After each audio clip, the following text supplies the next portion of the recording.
is KC Sports Network, proudly presented by Emprise Bank. Welcome into another episode of Booth Review presented by Emprise Bank, member FDIC. B-Mac, good to see you. Been a couple weeks since we've talked. How you been? Man, I've been excellent. I'm glad to be here. It's the most wonderful time of the year, and we have more football to talk about. Man, it feels so good, to be following a team that is still playing, still in bowl season. And like one thing I was thinking about, the last couple of years, I just remember this time last year thinking how valuable getting all those extra practices leading up to bowl season was for this program. Last year, because of, you still a lot of young players, you still want to continue to build that culture. You still want to continue, to get looks and guys and evaluate players and all that stuff. And obviously like that, I'm not saying that they parlayed the extra bowl practices last year into what happened this year, but I do genuinely think, especially with it such an infant stage of Lance Leipold's career here last year, I think this opportunity is still it's a really valuable for this team as they're kind of working through and continuing to grow. Yeah, as a freshman at KU for myself, we played in the Tangerine Bowl, and it was valuable for me because I was a redshirt. But those first three practices were all developmental practices. So the 1 reps and team, I got the 1 reps and team. It allowed me to understand the pace of it, understand the requirements of a hard practice. Scout team's hard too, but it's hard in a different way. It's not as mentally challenging. There's not as much on the line. So it's a valuable opportunity for young players to kind of audition for the job that they want, to kind of get out there and play and get more significant reps and get coached hard and kind of know the rhythm of an in-season practice. So I know those guys will be excited to have those responsibilities, guys that have been, busting the humps this year. Well, I think that's kind of so interesting is like we've talked about, this team, they've kind of been able to kind of keep 2 classes of freshmen on ice essentially as far as, continuing to develop them the last 2 seasons. And, like you said, like this is a chance for maybe, and I maybe treating it a little bit like, some of the spring ball, right, is like you're going to maybe give some guys that are, ailing chances to rest. You maybe aren't pushing some of your veterans as much, and that's when you get a chance to kind of get some guys. You get a look at some guys, and I know Lance Leipold highlighted a few, few young players coming out of this, some of these practices already. I think he said, Logan Brantley, Logan Brantley's a linebacker, Taylor Davis, a defensive back, Johnny Thompson, the running back, Calvin Clemens, the left tackle. Those are all players that like you look at it and say, okay, those are positions that that KU could really need in the very near future. And it's good to hear him kind of profiling some guys, especially, we got a chance to watch a little Calvin Clemens in that Cincinnati game too. Absolutely. I mean, I know this show only has X amount of time, so I won't get all the way into my Calvin Clemens obsession, but nice to see him out on the field and doing some things. And then, Johnny Thompson's a guy that they talked about in the spring. I was hearing good things about him before he even got here. So I think there's a guy that they're looking forward to having an impact on the game, especially with Devin Neal's decision lingering. He might be a guy that gets more opportunities next year. That's always a deep backfield group, and the strength of this staff is they find ways for guys to play to their strengths and play early. So if those guys are ready, they'll get some opportunities. Yeah, and I don't know how much, it would be interesting to maybe see some of these guys get an opportunity in the bowl game. Like, you never know, like, what's ultimately going to happen. It'd be kind of fun to see these guys just get a few licks, get a few tastes of the future, see if any of these young guys, kind of get into the mix, regardless of, if this game is close or not. KU, obviously, I think since the last time we talked, we didn't know KU's bowl game last time we got together to do this show. KU is going to be playing in the Guaranteed Rate Bowl against UNLV, and we're going to try to do an episode kind of previewing that game beforehand. But what were your thoughts on getting a chance to play UNLV in that bowl, B-Mac? It's a good matchup. It's a good matchup for Kansas stylistically. It's a fun matchup. It's out of conference. I know as a competitor, I always wanted to go up, and this could be kind of seen as going down, compared to the kind of schedule that Kansas played this year. But playing in bowl games, that does not matter. This team has not won a bowl game yet. In 2003, when we lost in the Tangerine Bowl, 2005, we basically refused to have fun. Like, our goal was to win that bowl game. We were not walking away with a loss.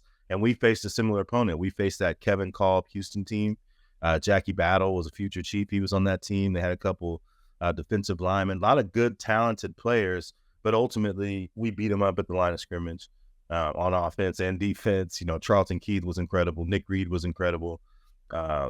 So that was a game that we kind of took over pretty early, and I could see something similar happen just because of discrepancy and physicality. But UNLV will have some good skill players. And we'll kind of get deep diving into that, that game, because there's some fun stuff. They have some unique offensive components to what they do. Brendan Marion's a guy that kind of has taken, some people's attention, and some people consider him for some more higher profile jobs with the go-go offense. So he's done some unique stuff there. But KU has one of the biggest, I think last I saw, I think it was maybe second or third biggest point spread of all the bowl games heading into this game. So, obviously you're talking about, the physicality of it, and, Kansas has played a much more physically demanding schedule than the UNLV has. Some of that can go away a little bit, obviously, when you've got a month off where you've got some time for your bodies to heal. So that can maybe potentially, help a team that might be a little bit outmatched physically be able to sneak up on somebody. But, I don't really care what the opponent is. I'm just really excited to get to watch this team play. I'm really looking forward to it. I was selfishly kind of hoping that it was going to be a game before Christmas so I could sneak out and try to fly down and go see it, because I don't think my schedule is going to allow me to kind of get out there. Just because I'm gonna be in Ohio for Christmas, but I'll be out of town for Christmas. But yeah, I'm really looking forward to watching this game, and it should be a fun one. I think it's actually got one of the highest over/unders so far as far as points scored in the bowl season as well. So like, people are expecting a lot of points to be scored, and they're expecting KU to come out and kind of blow this team out. I hope they live up to those. I hope both things hit. I hope the over hits, and I hope KU covers and blows the team out of the water. Yeah, Jason Bean with a week off was an absolute menace.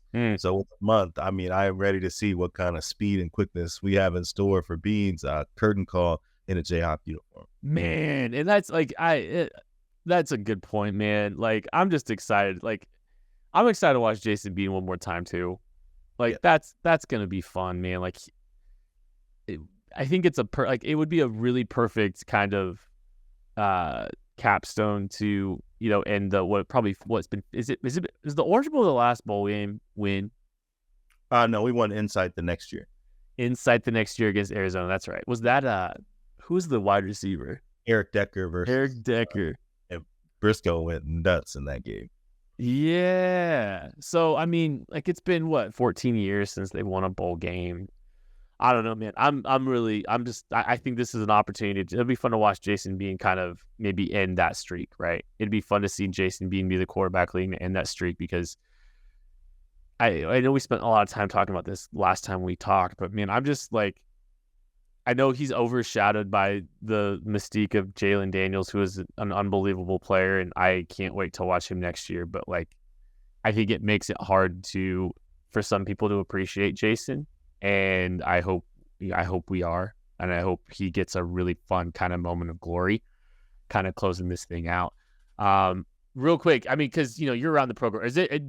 Do we think we're going to see any young guys getting into this game, or do you think they'll kind of just keep status quo, or are they going to maybe try to sneak a few guys in to get some opportunities?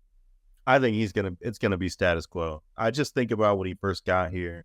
One of the things he did, watching that Coach Prime documentary, directed, produced by our Micah Brown. Hey.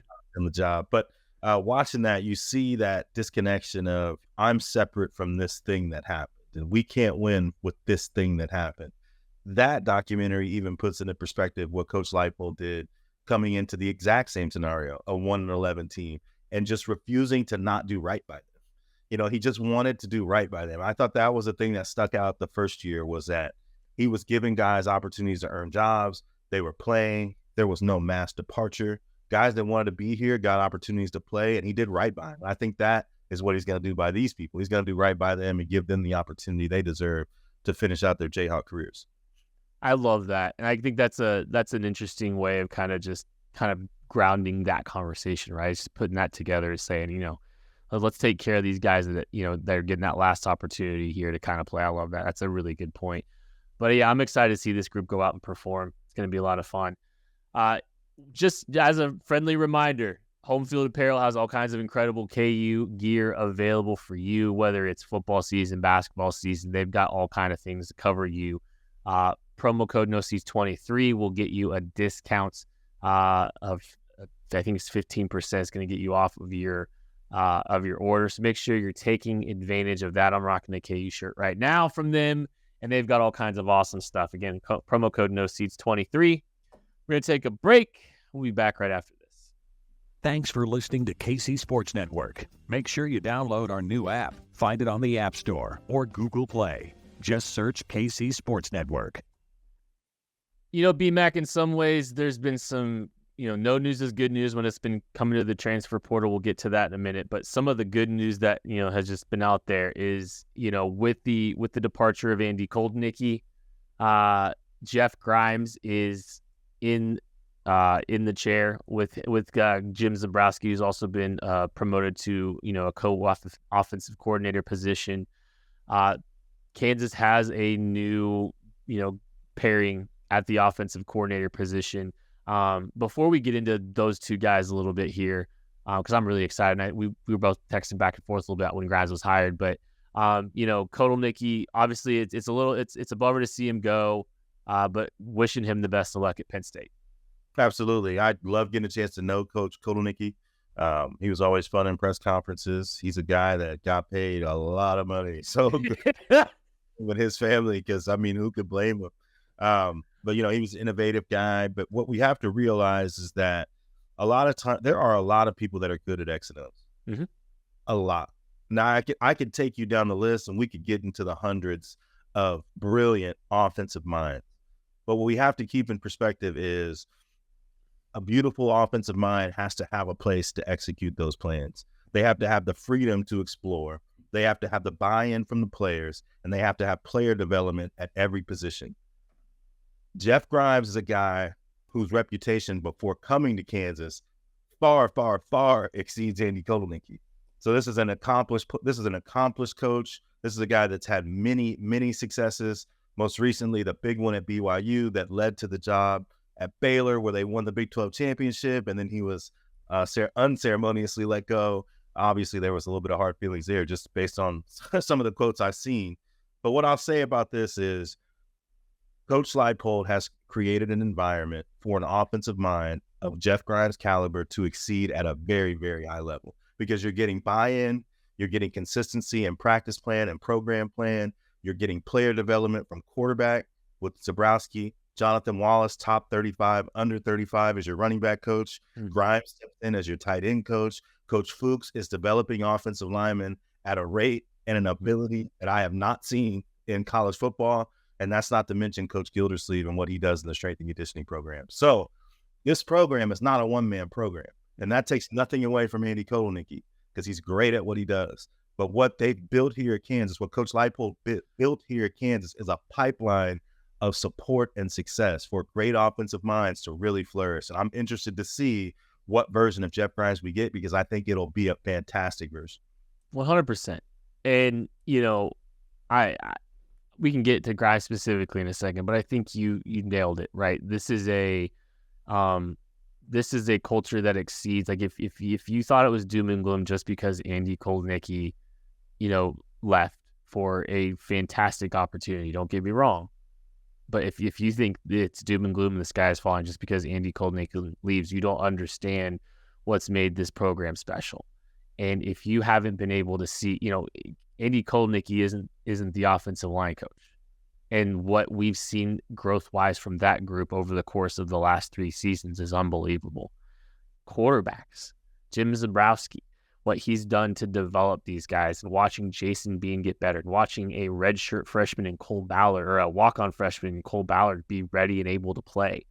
There are so many guys on this coaching staff in this program that make up the successful, that lead to a successful offense. And we've talked about, the core principles aren't completely exotic, here at Kansas. It's that they're well coached and they are able to create the guise of complexity with a lot of shifts and motions. And I'm not trying to, diminish, the diversification they've had with some of their run scheme and some of their pass concepts and screen game and all that stuff. But I don't think it's fair to just completely put the credit entirely to Andy Kolnicki, which is, I mean, that's the case in anything. You talk to the Chiefs, Andy Reid will tell you the same thing. He's not the one that had corn dog first, a play that kind of won them the Super Bowl. It was, I think it was, a couple of lower level staff members, maybe a Joe Blameyer. It doesn't matter. The point is that, good coordinators are able to help figure out how to exploit the strengths of their skill players, help exploit the strengths of their players across the board, and build an offense that makes sense and allow an opportunity and an environment to absorb that feedback and to make that feedback open freely. And so I think, and I think to your point, I think Lance Leipold's done a good job of just, kind of building a structure that is allowing that, right? And so I think that is such a vital component in building a staff, which brings us to Jeff Grimes. High accolades coming in. Had a lot of success with Zach Wilson at BYU.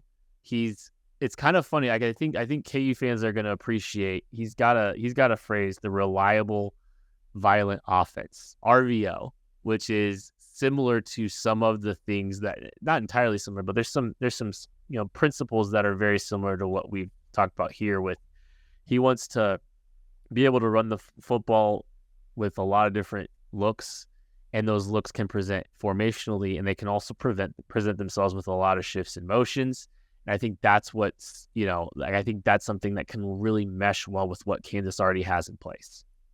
Absolutely. That's a beauty of having such a tight infrastructure of offensive coaches, that they've been together for this long, that Coach Grimes is not, coming in to recreate something. He's coming in to put his flavor on it and kind of see what works and put his twists on it.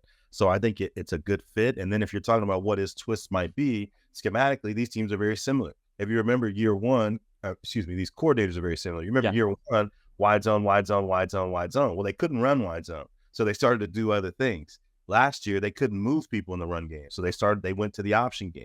That's where they did a lot of the Jalen Daniels triple option, some of the movements still sprinkled in outside zone, wide zone, but it wasn't the primary feature of the offense. Turn on this year's tape. Wide zone is a primary feature of the offense. It's probably their most successful run play, or most consistent run play, other than the pool with the tackle and guard, tight end tackle, whatever that combination might be. Yeah. But this team relied on wide zone this year quite a bit, and it's centered around good tight end play and good tackle play, and they had both, obviously, with Fairchild's experience and Dominic Cooney being a first-team All-Big 12 player. And if you look at the future of what could be at those positions, it's still very exciting. We talked about Colin Clements, Logan Brown, a former top 100 prospect. Armajé Reed Adams moved out to right tackle and did not skip a beat. Bryce Abledu will be back. I mean, there will be a plethora of options at those positions. So it'll be fun to watch how they fit those things around. And I remember playing Baylor in 2021 or 2022, where we came back against them, couldn't quite get back in the game. It was demoralizing how they ran outside zone. It was demoralizing how they moved people at the point of attack. They treated that whole 10 yards like a 4-down period, and they just kept getting first downs, and they would expand these drives in some spectacular ways. And Jalen Daniels didn't play a ton this year, but that is his strength, is converting on third and medium. And if you can run the ball violently the way that Coach Grimes expects to, and then you can give the ball to that guy, that's a recipe for a lot of winning. I love that. And you might see more jet sweeps. I think with the Jeff Grimes, he's gonna show the jet, both giving the ball and just showing it and running away from the jet. That's an action that he really typically likes to employ. So you might see him involve the jet sweep a little bit more. If they're going to play more under center, that's obviously something that's going to be. And even then, you can still get some of the same kind of value, even with some similar motions. You can run your tap pass with your jet sweep out of gun. You can do some stuff a little bit differently there. But it's going to be fascinating to see him kind of, how he puts his stamp on the offense while kind of sticking to what works. And it doesn't sound like Jeff Grimes does not seem like someone that's coming in here to just run his system. He sounds like someone here that's going to come in and be, flexible to the strengths of his team, which is what a lot of good offensive coordinators do. Good offensive coordinators are not just going to try to build a system and we're going to run it into your, ram it into your heads regardless of whether or not we have the personnel to do it. I do think that they're going to be able to accentuate the best position groups on their team. And to your point, I think offensive line is going to be one of those. I think offensive line is going to be one of those best position groups next year. But I don't think he's, just because he's, his most successful offenses have had a lot of under-centered jet wide zone, that they're just going to start taking stuff away from Jalen Daniels next year and restricting some of his abilities just because that's what he's had a lot of success doing with someone like Zach Wilson. Right. And, Zach Wilson was big in the downfield passing game. That's the thing that was the hook for a lot of NFL people, evaluators. So that they can do that as well, especially as a play action complement. Mm-hmm. I'm very excited. And this was a get, man. This was a get. This guy was a coach of the year, offensive coordinator of the year for a lot of publications 2 years ago. I mean, we're not talking about ancient history, and it was in this conference, so it's, I think this is a big get. I know that there was kind of a reaction like, like one of those, like, oh, really? But if you loved it. Paying attention, I mean, this guy's a big time guy, and that's a big get for Kansas. This is, these are the type of people that when you raise the level of coaching, when you raise the level of player, when you raise the level of expectations, these are the kind of names you draw interest from. And I think it's an indication of where the program is, that it's not just players that are seeing it. It's not just kids in the transfer portal. It's not just high school kids. It's coaches around the country, as evidenced by Andy Kotelnicki's departure and as evidenced by Grimes coming in.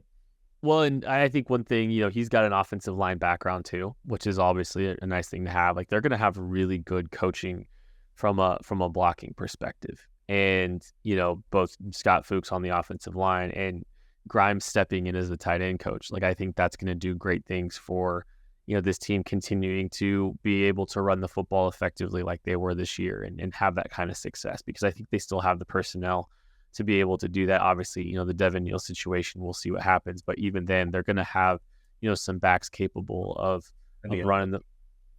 Huh? Sevion looked incredible, man. Sevy looked good. I mean... reps, I have loved every second of those reps. I think one thing is, I don't know if it's a critique. I think it was just playing to the strengths, that we have seen Zach Wilson throw a lot. We saw him throw a lot outside the numbers vertically when he was at BYU and when Jeff Grimes was BYU. I don't know if Jeff Grimes, like, his offense is necessarily built to do the exact same things that Zach Wilson was done. Like, he wants to throw down the field, which I like. But I think that was playing to some of Zach Wilson's strengths a little bit too. And this is where I'm very excited to get Jim Zebrowski's kind of flavor on this offense as well. From a passing game perspective, like, I think there are some things that they've been able to draw from a play action perspective with, their concepts this year that I think can really mesh well with what Jeff Grimes has already done historically. So I think there's going to be good synergy between Jim Zebrowski and the rest of that coaching staff from a pass game perspective beyond just, what we know that Jeff Grimes can do in the run game.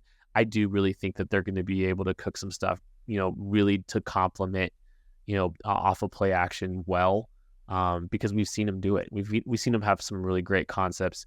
I don't think all that's walking out the door just because Andy Kotelnicki's gone. I think there's plenty of innovation within that group. I think there's plenty of talented coaches that are going to help be able to put their stamp. And ultimately, from an execution perspective, that's such a crucial piece of this. And we've seen this team execute at a high level, whatever offensive game they're trying to run. Absolutely. That's a fun part that I have not quite put all my thought process into, is seeing Coach Z's personality, just because this guy is energy, high energy guy. He's his son is going to probably win the Harlan Hill for Division II. Mm-hmm. So the kid in his house is even a star. So you can see him coach this position as well as anybody in the country. And I do want to see what kind of things change in the passing game. I do want to see if there's little philosophical differences. Kansas was a team that was slow to get away from running on first down. Even when they were struggling with it, and this isn't a nitpick. I mean, it would be a nitpick if I had one. But there were some little philosophical things that Coach Kotelnicki believed in, who was also an offensive line background guy. that Coach Z might look at differently. So I'll be interested to see what kind of ways those things change and what kind of rhythm he tries to establish. For sure. And yeah, I think it's so easy to say like every little thing that KU's done is just gonna walk away with Kodal Mickey, but I think you're gonna be surprised. I think a lot of people will be surprised. There's still plenty of talent. Jim Zebrowski's called a game before, and I believe Grimes is gonna be the play caller. But I'm just saying, like Jim Zebrowski's been an offensive coordinator before, so like he knows he knows how to do this too, right? So, that's an important thing to kind of just remind ourselves of is too. There's a lot of experience in this staff, and look at Jim Zebrowski's done a great job coaching those quarterbacks too, and he's done a great job. I think one important thing for people to understand is if you can coach a quarterback at a high level, there's a lot of correlation to being able to scheme up pass concepts because there's so much. And KU they have real progression reads. Unlike some other teams in college football, they are actually reading out some progressions. And, if you're able to effectively communicate progressions based on coverage and walk through and work through those the way that KU has shown an ability to have their quarterbacks do, regardless of what quarterback's involved, that's a positive indicator there too. That guy that you have knows what he's talking about and sees things at a level that is going to help translate well for a college kid. And so I just think I texted BMAC almost as soon as the Grimes hire. I was hyped about it. I think it's a fantastic fit for Kansas, and I do think yes, Kansas is lucky to have that guy in the building. And it would be fun to watch him. I don't know if he's going to just be kind of observing the rest of the year or whatever, but I'm excited he's in the building. For sure, I think it'll be a fun combo to look at. And I think Coach Z is calling for the bowl game, so that'll be fun to see what he's going to, what kind of wrinkles he'll have. And I'm just excited, man. There's a lot to be excited about what this program does and what they're planning to do here with transfer portal and all these things going on. Yeah, and let's move on to that real quick before we get out of here. So Kansas really has not seen a lot of attrition as we've recorded this. There was, if you look at some of the other teams in the Big 12 and what they've lost a lot of team. They've lost a lot of players to this point. Kansas, one of the points of emphasis for Lance Leipold is retaining the players that come into this program and that they want to try to keep.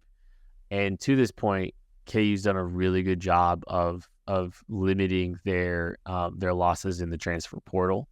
Tanaka Scott did exit on Monday, but that is. And Will Huggins, the tight end. Those are, believe, the only two scholarship players that this team has lost to this point, if my memory is serving correctly. And I think most importantly, you've seen Mello Dotson, announce that he's returning. It seems like KU's done a pretty good job of holding on to the core of players that, that have been here, that they want to keep around, and that's a really positive sign when you look at how NIL and look at how the transfer portal has affected other programs. Absolutely. He has some of those things at his disposal, right? He has some of the things that other coaches and other teams do to help retain players, but that's not why he's retaining players. It's the culture that they've built here. It's a player-led culture. It's a place where discipline is at the forefront, but peer leadership is right next to it, which I think that's very hard to establish. I know that the teams that I played for, peer leadership was very important, but it was by hook or crook, man. We felt like we were the last people on earth. We were fighting every day in that room. We were fighting each other. It wasn't like this. What they're able to do is kind of balance what the players need and what the coaches need. And they're able to do it through buy-in, through their coaching staff, through their honesty. And another way that they've built depth throughout these 2 years has been fascinating. You'll see a guy start to play a little bit at a position and you're like, wait, where's that guy? That guy's good. And it's not about that guy not being good, whoever it may be. It's about the development of someone behind him. Mm-hmm. So it turns out, okay, well, Jason Gilliam's going to get 2 or 3 reps in dime package, right? He looks pretty good. So now let's get it 3-1 with Craig Young, 3-1. Craig gets 3 series, Jason gets 1. How about 4-2? And you start to see that now it's not just about getting Craig a blow. It's about putting in a player with a different type of skill set, a guy that can do some things differently, a guy that gives you a different look. It's how they built depth at multiple positions. You look at a guy like Caleb Taylor, who's thrust into a higher role. He was ready for it because he was already playing 5, 6, 7 snaps. So when his snaps had to go from 7 to 22, he was ready because he was already playing. So they're able to just they play a lot of people. And it's hard to play a lot of people. It's even harder to have people have defined roles within that structure. And that's what they've been able to do. They've been able to find defined roles for 2s and 3s throughout the season. I think it's fascinating, and I think it's why they have such good player retention, because if I have a role, no matter how much I play, obviously I want to play more, but I'm a part of this. Like, I played a role in this thing today, and that's what guys like Patrick Joyner, they just keep sprinkling guys in, and they play, and they have an impact when they play. And maybe they earn more snaps. Maybe one week they don't, but they're good with it because they're a part of something. Even special teams. You'll see some, like, they've been good about getting guys involved in special teams too. I think it's, one thing I think about as a point for the way Lance Leipold's built this team, and player development is, and we've talked about this a couple times on this show, but I remember a couple of years ago when people were stunned that Eric Gilliard, the transfer from USC and the UCF, maybe wasn't the starter. And like it was Rich Miller or some of these other guys holding them off. That's the sign of culture. It's competition in depth, and it's guys coming in. This isn't ducking on Eric Gilliard. This is just talking about, look, maybe the expectations that you had for somebody, maybe it's just based off of prior, beliefs of what that player is. But these teams are continuing to develop, continuing to get these guys better, continuing to grow them, and continue to get them involved. And I think that's what's so impressive about this team and about this culture. To your point, it's just they do such a good job of continually developing, and you're right, continuing to keep guys involved and using and it's exploiting the strengths of all these players. I think it's so great to watch and see how they're doing it. And I hope, there's some players with some tough decisions. We talked a little bit about that here. And obviously I'm sure we'll know more after the bowl game, but I mean, Melo Dotson is a great start. Having Melo Dotson announce that he's returning, I think that's a great start. I think that was really smart for him because I think that's going to help him, continue to put more tape out there. I think he's got the prototypical NFL size when it's all said and done.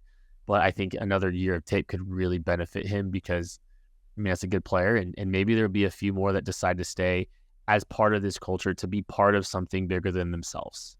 Like, I think that's the important thing, to your point, is these guys all feel like they're part of something because they are. And what they could be part of next year could just blow the doors off of things that we've seen in this program. For sure. If you look at their schedule, if you look at their predicted returning production, there are a lot of things to consider about what this next season could be. I think this will be a hungry bunch. Mm-hmm. And I think some of that motivation moving forward will propel them into this bowl game in a major way. Well, and they've lost some close games this year. The next step is to win all those close games.